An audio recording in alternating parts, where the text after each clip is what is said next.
Hello, my name is Eddie Tofpik. I'm Head of Technical Analysis and Senior Markets Analyst at ADM Investor Services International Limited. And here is your weekly technical analysis of New York and London coffee markets. New York coffee. Prices since the high in early February at $429.95 had been making lower highs and lower lows, sowing and nurturing some initial low-level bearish doubts, especially when prices stayed below the 50% projected Fibonacci line at 402.05, which I've since wiped out, but it's gone now. All these actions allowed me 8 weeks ago to draw my first bearish Andrews pitchfork here, of any sort, for quite a while. And it was for the early February to early March move. However, this first pitchfork did not work, and I finessed it into what is now my daily chart, a shallower, dark blue, bearish shift pitchfork for the same move, and this looked good for a while.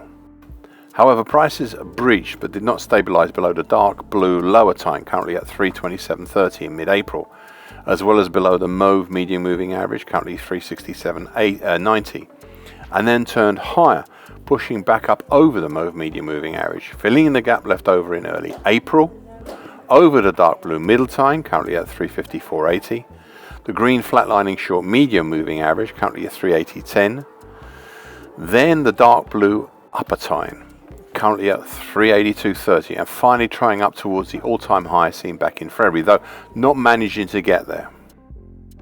All these seemingly offset any ideas of any downside generated from the large late January to early April island top pattern. However, it did allow me to draw a series of interesting Andrews and shift pitchforks, both bullish and bearish ones. These consist of the late October 24 to early April 25 bullish Andrews and bullish shift pitchforks, and the early February to late April bearish Andrews pitchfork.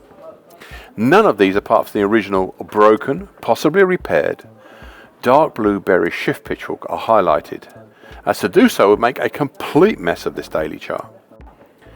Additionally, as I have stated earlier about drawing both Andrews and shift pitchforks for the same move, I don't like doing both of these at the same time, but I do so because I am not sure which will become the more dominant, though in the case of the late October 24 to early April 25 bullish Andrews and bullish shift pitchforks, I will stand by my earlier guess that the bullish shift pitchfork would be the better version. Now, I could just go through where the various times are right now, but instead I'd like to draw your attention to one particular curiosity which I think may become more relevant. It is circled in red on my daily chart, and it is the coincidence of times from 3 of the 4 pitchforks I have mentioned. They are the dark blue middle time of the original early February to early March bearish pitchfork, the bearish shift pitchfork, the lower time of the late October 24 to early April 25 bullish shift pitchfork, the middle time of the early February to late April bearish Andrews pitchfork. All these 3 cross over at about the same day, on Friday the 23rd of May at about the same level, 347.65. So I would pay special attention near that date and near that time in case we see one or more of the following: a change in trend, a reinforcement of an existing trend, volatility. So watch this space, especially around the bright red circle on my daily chart. Finally, there is something else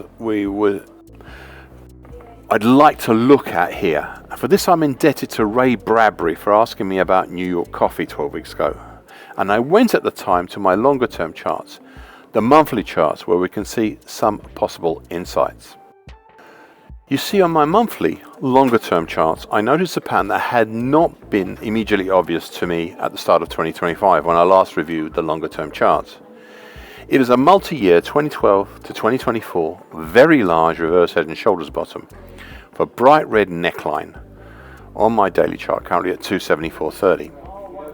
The break higher over this neckline has already reached its primary target, but it has, or should I say had, a secondary much harder to reach target X up in the 433.35 area. What is interesting about this secondary target is that nearby is the next 100% projected Fibonacci line here at 433 3/4. Quite close in the scheme of things.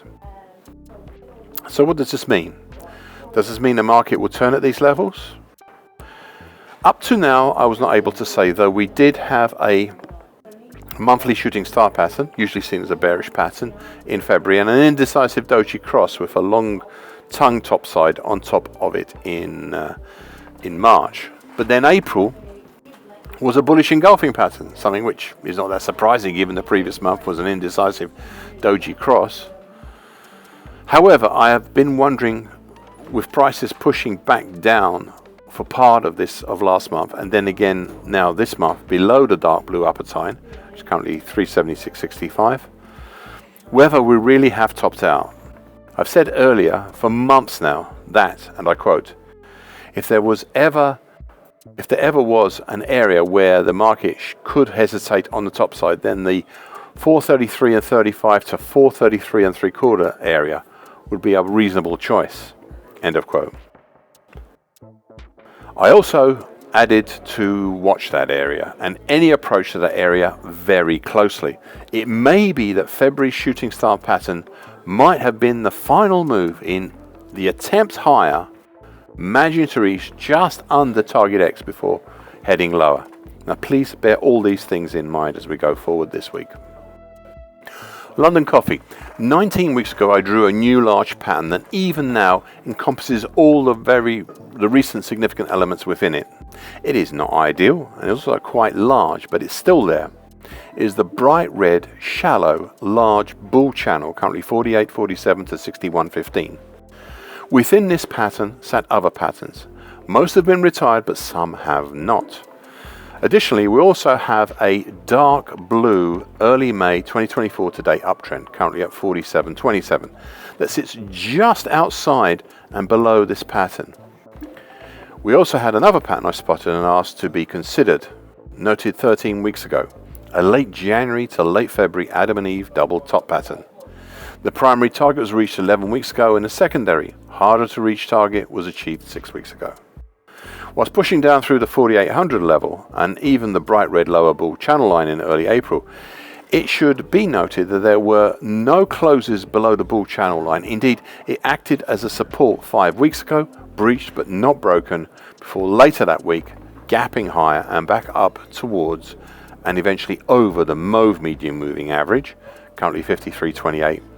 and up to test a host of overhead resistances consisting of the green short medium moving average, currently at 53.33, the dark blue breach but not broken mid-February to downtrend, mid-February based downtrend, it's the extension of that, which is currently at 53.51, the bright pink neckline extension, currently at 53.69, of the narrow but tall April based reverse head and shoulders continuation pattern, and of course the mauve medium moving average. All these eroded the bullish incentive enough, with a daily key reversal down 2 weeks ago, leading to an outside week 2 weeks ago, that prices are back down, testing the gold long moving average, currently at 50.43 once more. Looking below, I said 5 weeks ago, and I quote, apart from the bright red lower bull channel line, we really don't have that much until we reach the 50% Fibonacci line of the May 24 to February 25 move of 45.52, which ties in with the earlier December lows at 45.40 and 45.07, but doesn't look that strong. However, we have a wide congestion zone further down, starting at the April high at 43.38 down to the lesser Fibonacci line at 40.95. End of quote. I know it's a long quote, but there you go. Last time prices took fright at being below the bright red lower bull channel line, as well as approaching the 50% lower Fibonacci line for lower down at 45.52 of the May 24 to February 25 move. But, and it is important but, I said 2 weeks ago, and I quote, they now have the overhang of the market from roughly 5,300 up to the year's high at 58.48, sitting above. And now that we're up here, I've been wondering whether, as I said 2 weeks ago, so that's now 4 weeks ago, and I quote, whatever rally we have, well, whether it will soon start to peter out, don't get me questioning. Don't get me wrong, sorry. We have a strong reactionary move back up within a good looking bright red bull channel. But we also have some nearby overhead resistances that come into play on any attempt over 5,300. End of quote. Those resistances came into play, and I'm now considering whether this was a cusp in the market or not. Thank you for listening and watching this broadcast. This weekly broadcast gives the essential market patterns and consequences.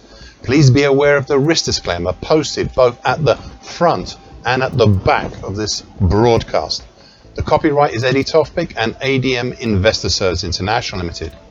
And here comes the final important bit.